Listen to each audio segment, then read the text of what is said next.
And do you need any other reason than Earth Day? Yeah, and today obviously marks that day, and it's a day where the world will come together for 3 days of climate action to restore our Earth and hopefully make those 3 days extend for the rest of our lives. But one way we can help restore our Earth is by reducing our carbon footprint and by starting your very own garden. Yeah, so growing your own garden vegetables can be so rewarding, but making sure you cut out harmful chemicals and help out our pollinators is also as vital. So, yeah, to teach us about gardening, organic growing, is Kaashif Toefy, and he's the founder of KT Grows Organic, and it's an organic farm based in Philippi. And can I tell you, Jamie and I are so excited for this. Kaashif, good morning, my man. How are you doing? Good morning. Yeah, I'm good. Yourself? I'm so good. This is like one of the best kitchen segments ever. This is, I'm here for it, man. Well, it's to be understood because it's all organic. Yes. Yeah. No pesticides, all natural.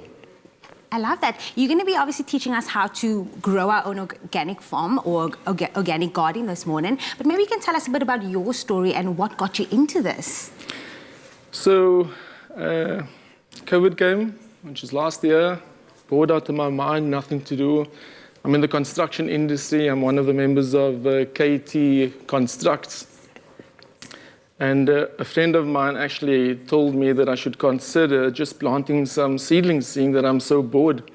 And yeah, that's what I did. And that's how it started, to keep myself occupied and also then to give people the opportunity then to come and harvest their own organic vegetables on our farm. Oh man, and what an opportunity that was. A little silver lining coming from last year's chaos. And from what I'm looking at here, it looks like you've produced some things. Those seeds have now actually harvested into something incredible. I'm always so impressed when I see organic veg because the smells for me are so different to what you sometimes see in the market. The colors, the textures. There's life in front of me, and this is something that will excite me so much. I would probably want to do my own garden. And if I was, I mean, where on earth do we start? Where do we begin with this whole journey? I mean, it can be quite overwhelming if you look at it. Yeah, the important thing about organic farming is looking after soil biology and diversity. So if we were interested in looking after the plant, I think that we would lose sight of the objective. The plant requires good, healthy soil in order to produce a good plant that's healthy to us. And so by looking after the soil, we produce good food. Okay. And so what is the soil that I'm referring to? So all our kitchen waste and scrap, we can convert that into compost. And there's actually that's more beneficial to the plant than anything else. And so in that, I mean, this is what gets produced. And look at that broccoli on there. I was just going to say, I've never seen... I want to take that home. Can I pick this up? Yeah, this thing sure. is huge, and it's quite heavy too, I'm not going to lie. I actually can't pick it up, it's massive. Let me try this. Whoa! Look at this, Mzansi. This is a picture of beauty. It looks like a bouquet.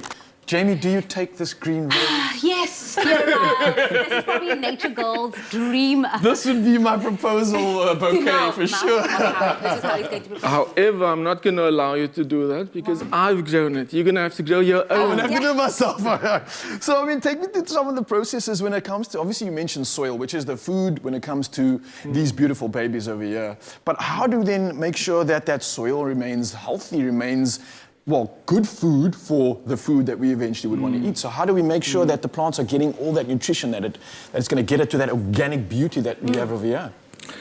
Well, if we take, there's actually 4 components that's required in terms of producing compost. One is green matter, which is like grass clippings, anything that's green.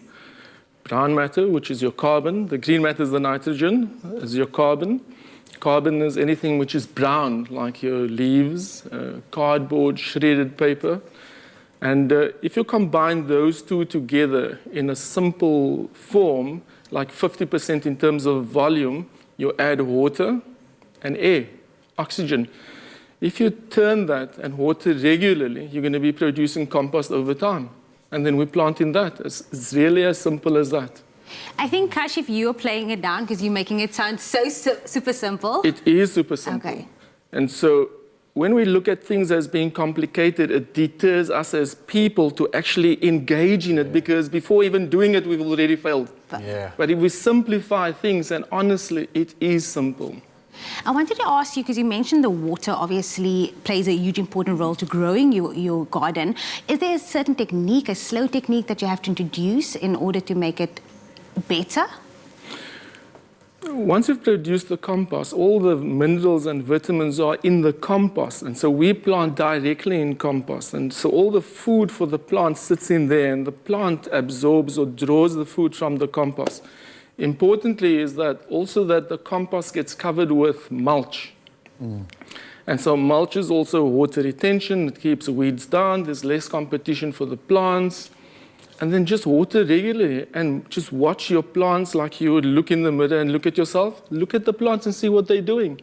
Is there anything there that you don't like about it? And then just do a bit of research and then just take the action to bring about the beauty.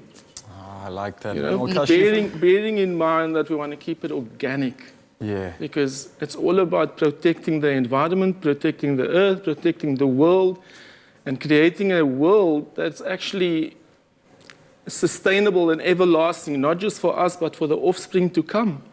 I like this conversation. I like the fact that we're talking about soil and soil as an environment, a healthy environment that promotes a healthy outcome. And I think that's exactly what we're talking about now. So this is something I want to tap into a little bit later with Kaashif. And I know we have more time for you. So Mzansi, stay tuned, because Kaashif's going to be going through some of the tips and tricks to making your own compost at home. And that's happening a little bit later. So stick around.